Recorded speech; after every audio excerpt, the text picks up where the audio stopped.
On sait que Serge Gainsbourg était un homme à femme. Qu'il a vécu de nombreuses relations vives, passionnées, folles, que ce soit avec Bambou, avec Jane Birkin ou Brigitte Bardot. Mais il y a une personne qui a partagé sa vie de manière plutôt discrète, c'est sa première épouse Elisabeth Levitsky, dite Lise. Malheureusement, cette dernière est décédée au début du mois d'octobre 2022, nous apprend aujourd'hui le journal Ouest France. Elle est morte dans une maison de retraite située à Quilliot.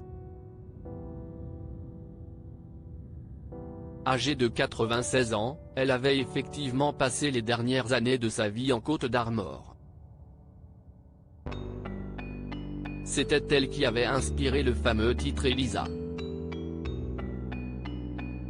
Elisabeth Levitsky était née le 5 mars 1926 à Pau.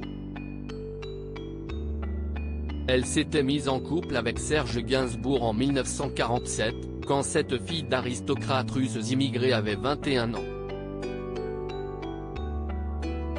Leurs chemins s'étaient croisés pour la première fois à l'Académie de Montmartre et ils étaient tombés amoureux, liés par leurs origines communes et par la passion qu'ils nourrissaient tous deux pour la peinture. Mariés en novembre 1951, les Tourtereaux avaient finalement divorcé 6 ans plus tard, mais ils étaient parvenus à rester en bons termes. Lise a été la confidente et amie de l'artiste jusqu'à sa mort, en 1991. Voilà qu'ils doivent trinquer, ensemble, là-haut, en souvenir du bon vieux temps. Cette idylle, Elisabeth Levitsky l'avait racontée dans un livre paru en 2010, intitulé Lise et Lulu, écrit par l'auteur Bertrand Dical. Remariée avec Jean-Marie Grandjouan, elle avait toujours conservé Serge dans son cœur. Et pas seulement.